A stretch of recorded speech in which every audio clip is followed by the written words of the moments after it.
This is Madden Chronicles. It's in the game. This is my unfiltered, no-nonsense journey through solopreneurship with yours truly, Maya Madden. Get ready for some real talk, a pinch of no-holds-barred truth, and a whole lot of authenticity. Join me as we master the art of consulting one truth bomb at a time. Hi, everybody. Thank you for joining Madden Chronicles. It's in the game. I am so thrilled to have Ray Hespen on with me today. Thank you, Ray, for your time. Also, thank you for your solutions. It has helped me and many of my clients save hair as we navigate the world of property management maintenance. Ray and I were chatting a little bit, before we hit the record button, and we were talking about, how I tend to stay up till 3 a.m. learning how to code things that I should probably pay people to code for me. And then Ray kicked it off saying that he didn't code anything. And that's nothing. That's really cool to hear. I got good enough to where I could find something broken and I could learn the process that they had to ultimately had to go to repeat it. So I was like a technical QA guy at a certain point. Yeah. But that's about it. What were some broken parts of just maintenance management that you saw that needed to get fixed and that are now fixed?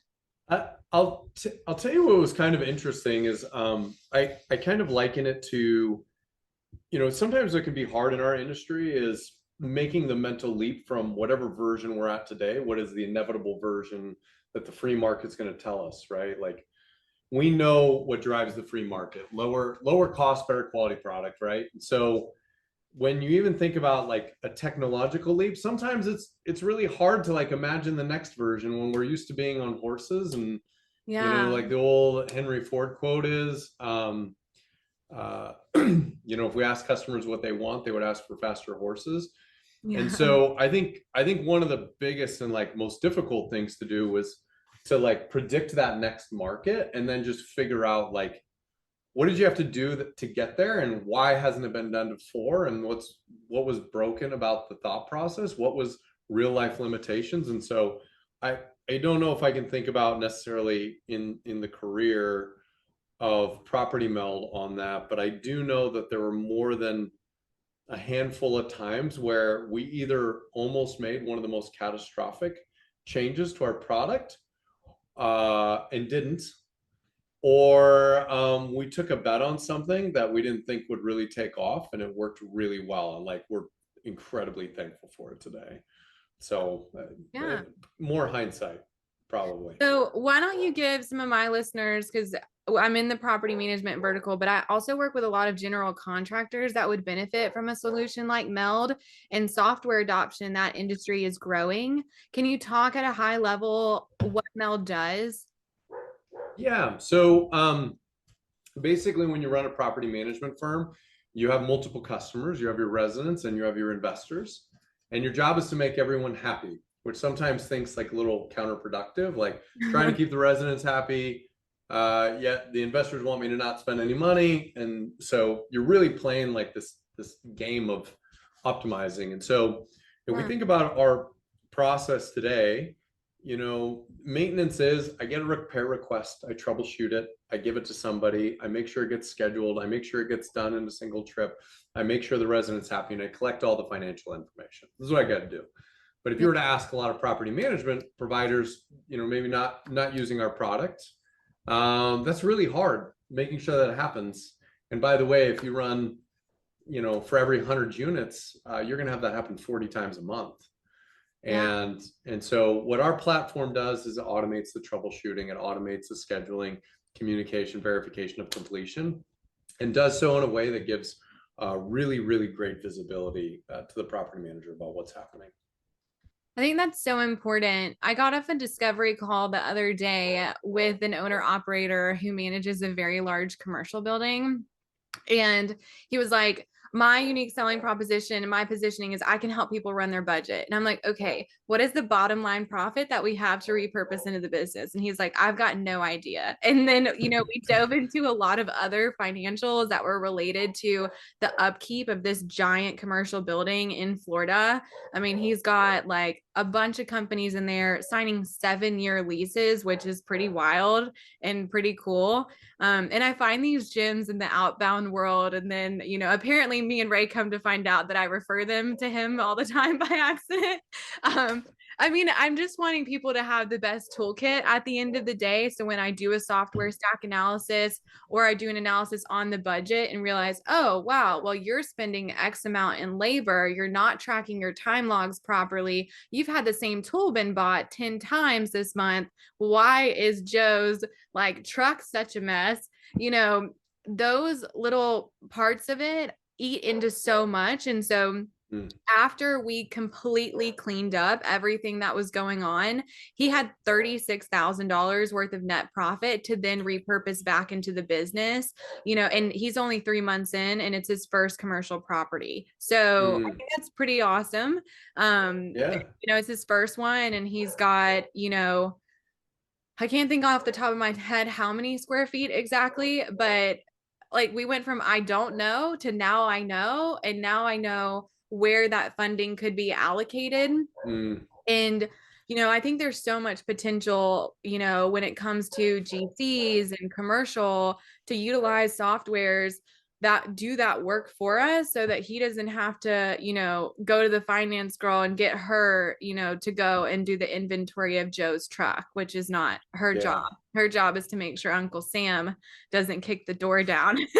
And so, yeah. But when I think about my clients that have adopted Meld that are private portfolio owners of 2,500 properties or a third party manager of 100, the best ones that I've seen are the ones that like use it and understand what it does. But I know for us, the adoption of software is a challenge, right? So just getting someone to do is one thing, getting someone to move is a completely different thing. And we are in both of those fields because I do the analysis on the stacks and say, here's what you've got that's good. Here's what you've got that needs to be redlined.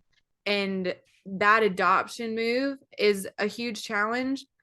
But also there's this like fear. And I'm like, okay, why can we waste all of this money in buying the same tool when we could repurpose that into making sure that tool gets logged and then we never have to do it again? Yeah. I Yeah. think one of the biggest challenges, and I think if you're going to deliver any kind of service, and so you'd mentioned Maya, there's a lot of people maybe listening to this that are maybe like a vendor Maybe. or all that.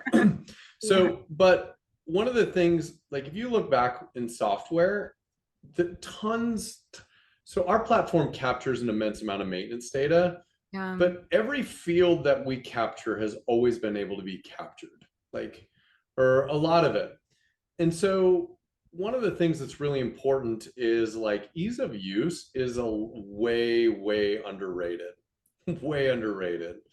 Because if you're not getting participation in whatever you're doing and you're wanting something to be automated, if you don't get participation from all the parties, or you make it a high burden, like it's inversely correlated to likelihood of success. I don't know if I did that right. Basically, is the harder it is to adopt, the less likely it is that you're going to succeed. And so a lot of technology today has to put emphasis on those things. They have to understand the why around it, and they have to find a way to make it easy enough that I've got a good why and the friction's low and I'm going to use it. And so even if you're thinking about vendors, which on our platform, we've got around 50, last time I checked, it was somewhere around 50,000 vendor companies across the US and Canada. One of the biggest things that we know, and we're certain, is these people are amazing at soft skills, fixing things. The variable is how much they love to use tech and how easy or hard it is. And so how do you take that away? Like you have to find a way to help solve their problems. It's impossible to schedule something with residents and communication is tough. Solve that, but make it so simple that it doesn't feel like it's a deviation from their normal process. And so that's what allows, I think, a lot of software success or process implementation, whatever it is. You have to find a way to create way more carrot on the side, and then you just have to shave the friction to almost negligent, or even less than what they had before. Yeah, and I think that, that's a master class way of saying, you know, you have maybe a very, very robust toolkit at your disposal. Focus on one part of it that is your biggest need. And then your life is going to be rolling much smoother. And then you can take the rest of the pieces. Because I find too, sometimes, like for example, what you said, you have so many fields being captured, like, a paralysis by analysis, right? We can have clients who are like, I need all of these fields to be captured. And it's like, no, you need the one tool that Joe's bought 10 times to be captured. Let's start there. And then, move on to the other ones. And, for me personally, I have definitely gotten, paralysis by analysis of what I need for my business. And then, like, to Peter Loman's point on our last call, like just trying to get that 10% of technical debt resolved and not being happy with the 90%. And then in addition to that, considering like a new software solution that, Mhm. may bridge that 10% gap, but then I have to get all of my staff adopted on it. Maybe for me, it's different because I'm a tech nerd. So I throw too much software in SaaS at my staff, and they're like, Maya, if you sign up for one more software, like, this is just ridiculous. I'm like, no, we're testing it. Like, this is going to be great. And then I'll tell our clients about it. And then they're like, wow, the newsletter really had 20 new softwares this month.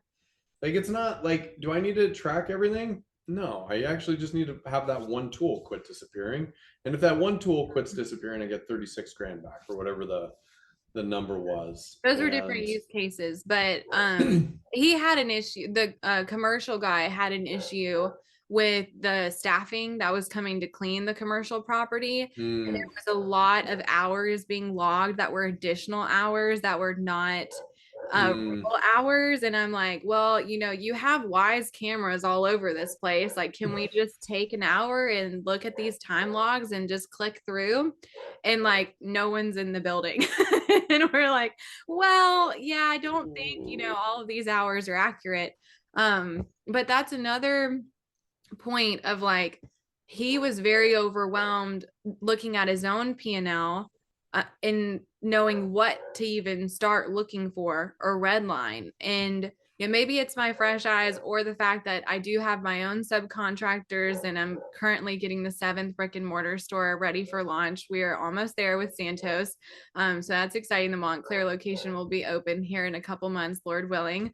And I'd experienced some of those situations, both in the property management world, but personally. So I knew what to look for, but he reduced so much in labor, burdens that he then had the energy units to repurpose into, an HR software that is going to Yeah. monitor the location that they're at whenever they click the clock in button. Those are key pieces for the world that we're in now. And I'm seeing a huge theme of on-site technicians starting to be hired in our industry, which is very relative to Property Meld, which I Mhm. love. It's kind of one of those roles that I feel like, Whitaker, Sutton, and I just like threw at the dartboard and it like stuck forever ago. And we like didn't know that like buying a Prius for a kid and putting an air tag in it and letting them bump music and just go post notices and signs and like, calling the police if there's an issue, don't show up, even if you're strapped. I've had some clients, who pride themselves on doing that. Not a good idea. Even if it works out for you, great, but just don't do it. I had some of those conversations were the best thing I was ever a part of, but I don't recommend it for anyone. Yeah. So, And so, what were you going to say? well, I was gonna say with like that whole thing about cleaners, like Oh, it's actually a pretty big thing. And you talk about internal technicians right now. That's been one of the big things that, we've heard a lot of. And so I'm a big fan of you can't move what you can't measure and high output management, Andy Grove.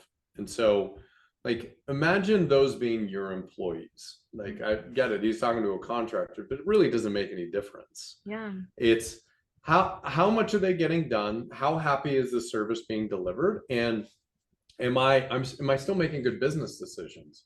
And so one of the things that we tend to see, like with people running, whether it be third-party vendors or internal technicians, you have to have visibility on their performance in like a meaningful way that you can start making some decision about what to improve or what to fix or what not to, right? Yeah. But right now, everybody just kind of has that P&L line item, and then they've got their maybe their resident SAT, and then maybe they've got their billable hours, or depending on their structure. It's really hard to go and like change anything on the P&L if you don't have more visibility in. Absolutely. And so, I've been in Meld. So when you say these things, like it hits close to home for me because I've also helped implement it for some of my clients. But for someone who, let's say, just hired their first cleaner for their short-term rentals or just hired their first on-site technician, what's a good use case example of what Meld does for both of those roles? So multifamily, we'll see. I'll tend to call them like porters, Okay. where they'll just go and like clean or order whatever it might be. The whole thing is, right, like it doesn't matter uh what your title is or whatever. You Yeah. have a certain type of thing that you are good at doing, and you have a certain amount of production that is like needed to fulfill your commitments of whatever. So it Yeah. doesn't matter whether I'm a handyman, I'm a plumber, I'm a licensed HVAC, licensed plumber, Yeah. cleaner. Like I have a certain amount of production that I'm committed to doing, that helping keep the engine run. And we need to know what that is. So I need to know if I need to hire another cleaner or another plumber or another whatever. And so one of the things that we've been very keen on is the ability to help make them have a higher throughput through scheduling communication. But the Yeah. other big thing is like you have to have visibility to know how they're performing. And I know that terrifies a lot of people. I was actually on a call today, Oh, and the yeah. guy was like, a guy was like, I'm really just nervous that my technicians or my vendors are not going to like something. And again, we've heard that a lot of times, and Hear people that tend to have a really good every time with day about software. yeah. But Yeah. the big thing is I actually brought up some of the data analytics, and I was sitting there going, you've got that one technician that is crushing it, and he's getting paid exactly the same amount as your other ones, right? And they're like, what's their name? And listed the name. And I was like, how great would it be for you to be able to bonus off performance and be able to really reward and empower those employees to be recognized for their efforts? Because at the end of the day, I'm clocking in here, I'm clocking out. And if I'm getting paid just as much as the next person next to me, like there's not a lot of wins there. And so actually turning performance into a positive, yes, you could make some people nervous, but the good ones you make really happy, and you know exactly who to make happy as an organization and go, they're Yeah. cranking twice as much productivity as the next person. We have to find a way to make that merited so they're not just going to jump ship the next time somebody offers them a couple bucks an hour more, Yeah, right? and the one way to demotivate a top performer is by entertaining a low performer at the same rate. I've seen Yeah. that happen so many times, and it's happened to me personally. I know I'm incredibly competitive in any sales role that I've ever been in, but I did get very frustrated at times when I was like, why am I not getting an EOI bonus when I tripled quota? Like, why? Like, and then, Mm-hmm. so and so is getting, the same rates and granted, I did get more commission. But it was really nice that I was taught from an early age that leapfrogging is a good thing career wise, as long as it's done honestly, otherwise, Mm-hmm. you're a political asshole, not a political awesome person. And so I would go to my bosses and say, hey, how about like a tiered bonus structure so that when I like triple quota, I want to keep tripling quota and I'm not pissed off because, Debbie is over there not even meeting quota, but she gets the same base take home as me. And, like it just happens at times. It's also about like finding people's God-given gift. And I can't Mm-hmm. ever say enough how much of a faith-based organization I run. And that's who I am internally. And I'm a big believer that, you know, the game of life and it's in the game is a business like mindset of finding your God-given gift. Like, what did Hmm. God give you that separates you from the rest of your organization? If you're in that organization, that means that there is some gift that you can offer. You might just not be in the right seat. And so I definitely, think about affinities in how scared entrepreneurs are, to your point earlier, to fire people they love, because that is hard to do. When you love someone, you don't know what they're doing, you don't know why they're not doing it as good as somebody else, but the truth is they're likely not in their God-given role, and they themselves don't know what that is. And so as Yeah. entrepreneurs, we're tasked at finding what it is, or does it, Hmm. it is a business need in general and has been proven in another industry or another company within the same industry, it is replicable within your organization too. And then you're going to have to ensure that they have the toolkit needed to succeed for that particular role. And that's where a lot of the technology comes into play. And I Mm. think a lot of fear comes from like, well, I don't even know what that role is, and I don't know what language you're speaking. Well, that's a good thing, because if you did, then you'd be doing it, and Hmm. like you'd already have it. And if everything was all perfect and running great, I know we all think we'd be like in heaven, but like we'd all be bored, especially as entrepreneurs that just love everything being on fire and helping other people put their I fire don't, out for them. by the way, I don't love that at all. I don't know if you've got a We sick obsession pretend to for hate it. it. We do, but Uh, like imagine a life where all you had to do was just drink, like coconut water and coconut rum out of a coconut on a yacht. That sounds terrible. Like it sounds sure. terrible. Sure, that sounds terrible. I don't know. I've been doing this a little while. That sounds really good. I'm Can totally I, kidding. so a couple of points. Yeah, I agree with the faith-based God-given gift. I very much believe that people possess it. I also believe that sometimes like we're all sometimes needing to have our teeth kicked in a little bit. I actually talk about the humility baseball bat I believe I was given in around 2019. Okay. But can I actually disagree with you on a point? Sure. I absolutely. I love a good All debate. right. Okay, so I actually disagree on the hopping, Oh, the political but hopping. yeah. So I actually have tried to understand this problem, and this is actually where performance-based compensation actually comes in. I think it's like a really good overlap. So Okay. the problem with comp structures in general is they tend to reward base pay is arbitrary. Yeah, Like I'm I not get saying that. it's just it is, and that's why people go, well, what's the pay? Well, what were you making last time? It's a really weird dynamic thing. And so the closer you can tie somebody's pay to their outcome is the more everybody will feel like they're in control of their own development, growth, and compensation.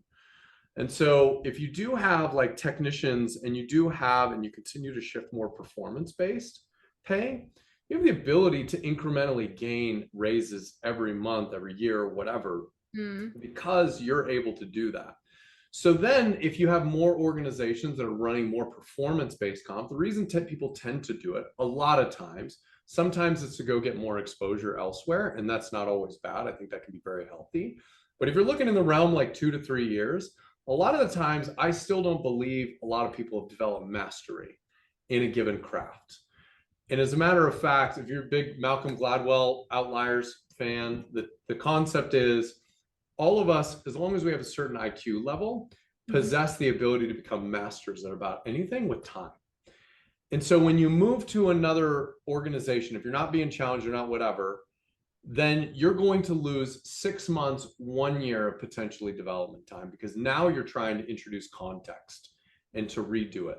So the person who goes every 2 to 3 years is going 2 to 3 years, going 1 year back, because they're going to go burn the next year learning. Then they're going to be at that same learning threshold. And so if you compare somebody who is consistently challenged and feels like their compensation is really aligned with their outcomes, I firmly believe in the organization that they can be challenged. The person who can stay a little bit longer, even if it's 5 years, can have a leg up on the 2 year hop. But I Oh, also I believe, didn't mean in the tenure of the role. I meant going above their manager to telling D suite or VP suite or C suite, hey, why don't we have a bonus comp structure? So I'm happy Oh, and I stay here never and mind. I don't Never mind. and Yeah, I become never mind. tenured. Take That was everything, always my take, goal was to be tenured. Granted, my tenure yeah, is about a year and a half, so I am a hopper, but I didn't mean from one job to another. I meant not, and I have gotcha. a perfect use case for this.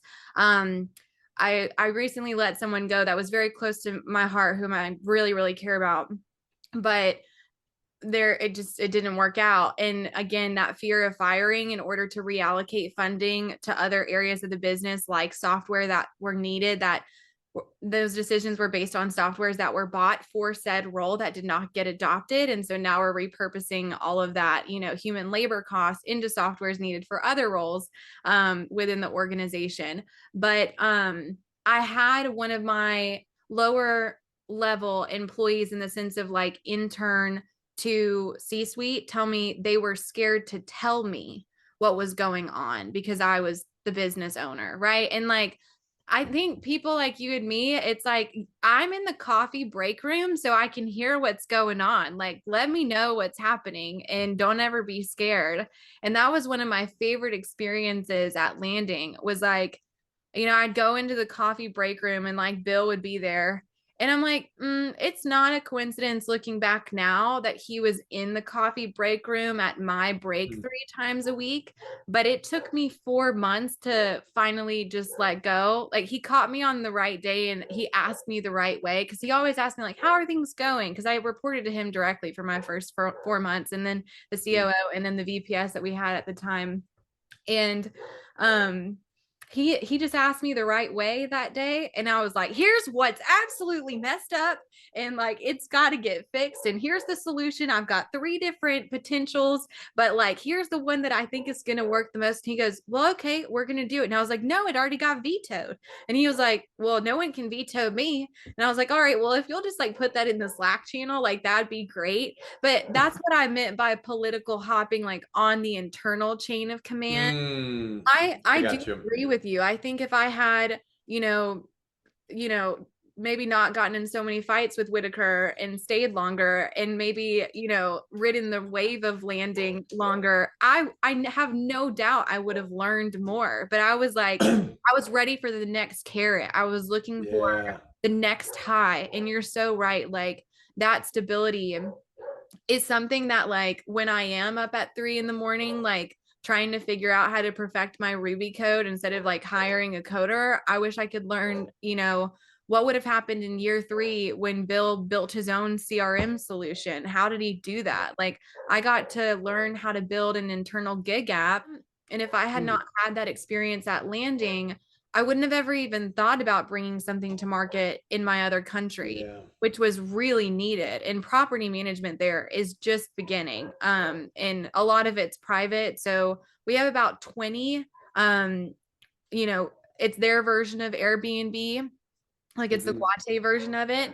And we realized really quickly, like with our internal staff, this is going to be hard. I tend to give general, and I think the whole thing around job hopping, just because I've seen it as an interesting phenomenon, and I actually feel bad for people who do it because then, like, even at this point, like the hiring market's changed, and if you see it, you're like, you're not in it during the tough times. Like, there's always going to be tough times in your career. There are Yeah. always great reasons to like leave an organization. There's always great opportunities you absolutely should leave an organization for. But I think in general, being uncomfortable and being in like a really like hard moment is when a lot of people sit there and just say, hey, I'm going to go to the next thing. I'm sure they've got no problems over there. Yeah. And you inevitably do it, and then they do, and then you say, well, I'm going to go to that other one because they don't have these kinds of problems. And it's the behavior is mirrored in relationships. If you ask somebody to name something bad about their partner, they can give you a laundry list. And if you ask them to name something good, they'll have to think about it. I am triggered because I am a job hopper. and this is good Hmm. for me. I might not be your average one considering I'm now an entrepreneur, and I did leave on a high note. Like it wasn't like Yeah. I left because the organization sucked. Like I was like, wow, like I just made the ultimate quota that I could possibly meet. Let me go make a new quota that's a bigger Hmm. quota. And maybe that's the salesperson in me. I was always looking for the higher ticket or the volume, because one might have been a higher ticket than another, but I could have more volume. Hmm. And also putting the pieces of the puzzle together as far as an exit strategy goes was important for me, being raised by entrepreneurs. Like Pack Health was acquired by Quest Diagnostics for 130 plus millions. Like we were at 800 doors at GK Houses, now Evernest, now they're 15,000 plus. I was also the first woman in that room of 9 dudes, great cut experience. And then, we had many a women when I exited on a high note to join the team, at Landing that scaled to 400 employees within a year. And I started then missing my walk-in closet office at the GK house that I used to bitch about. But the truth is like I had so much privacy and peace in our like beautiful old school. I don't know, I can't remember if it used to be like a little chapel or something, but we had stained glass windows in there and everything. But hindsight's always, 2020. God bless Yeah. me with 1520 vision and great peripheral. So I'll clock you if you're on the road, even if you're out of state, just trying to check in on what my is doing. But I do think about in terms of recruiting, sometimes for me, when I see the job hopping, in a sales role particularly, I let it slide and I've seen tremendous success. Hmm. If the next organization that they join is committed to building that department's role, because for example, in our industry, sales is just now starting to grow. Ops is Hmm. much more mature when we think about the understanding of it and like the segmentation needed for the department, the role types that are needed versus like, then we have marketing, which I'm so passionate about. Like I have a family of artists and it's like a picture's worth 1,000 words. What's a video worth? What is Hmm. this website that's, the only salesperson that's selling for us 24/7 worth? And yet we're telling this salesperson, hey, here's your base, here's your comp. You need to sell it like it's a Ferrari, but like here's a Honda Civic, And so it's interesting to me in terms of recruiting. I find for operating roles, it is incredibly powerful to see tenure, because operations Hmm. is very known for like if the standard operating procedure doesn't exist, which in startup organizations like mine, it never does, because I have a different one from last month. Like something broke, Hmm. we had to fix it and get it updated, right? Like someone can ride that hard wave, like you said, like they're uncomfortable, but they are fine with that because they know any startup organization is going to stabilize in 5 to 7 years. And maybe growing up in startup environments where I watched them stabilize in 7 years, I was like, I know the peak point of like when I got to bounce, because I'm not riding the stabilization wave. I'm riding the knowledge wave of like these pieces of the puzzle. But, anyways, now I'm going to law school in addition to being an entrepreneur for collections and human You're resources. you're So, insane. I don't know what's I wrong don't with you. I was raised by a fifth generation coffee farmer who immigrated from Guatemala, whose father is American, who moved to Guatemala for my grandmother. So there was a little bit of a swap situation there. And I think being raised by an immigrant fifth generation farmer will teach you um, Mm. some things about maybe doing more than you probably should, kicking you out of like some of the fun groups at 28 years old because you're talking about open APIs and like what's the next IPO on the table that like you're interested in tracking, and like no one gives a shit about that. You definitely made the nerd click, but I definitely those are the ones that get paid in the end. So I don't know. I think what hard the hardworking nerd click. I no, I So hear you. I hear you, but I appreciate now after going through all of those experiences that taking it back some steps means you're enjoying life, right? Like for me, it's not the mm, multi-million dollar buyout. It's not the billion-dollar valuation. Like I really want to be on my deathbed and see like my 5 kids, like my great grandmother had, and be Heck like, yeah. I did that, like that was awesome. Right. In my tiny, I mean, I'll be the queen of the double wide trailer at Smith Lake, but happy with that. Like I'm, Grew up in a double wide. I know we're running up on time. At some point, yeah, I have to have a conversation with you and understand why on earth do you want to go to law school. You can't go into it now because I know I'm gonna need more than what we've got, but you're yeah. gonna have to tell me what's wrong with you. Well, maybe So I'll tell you what's wrong with people, and then, uh, plenty.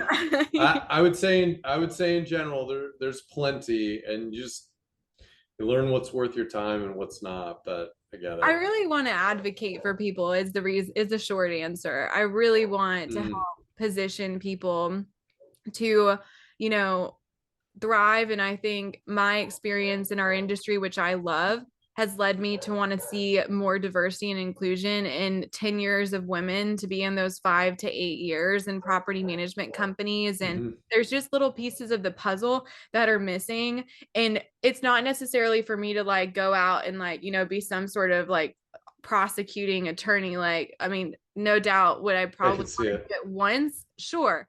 Yeah, I mean, we can talk about it for hours, but you know, thank you for your time as always, Ray. I appreciate it. And, hopefully you'll be back on soon, and I will have a little bit more of a structured agenda as far as like like specific client use cases. I'll hit up a bunch of my clients that are Mm, using Meld and ask them for their highlights, and we can dive in and say, like, these are the solutions that they have put in mm. place that have now saved them X amount of hours and time.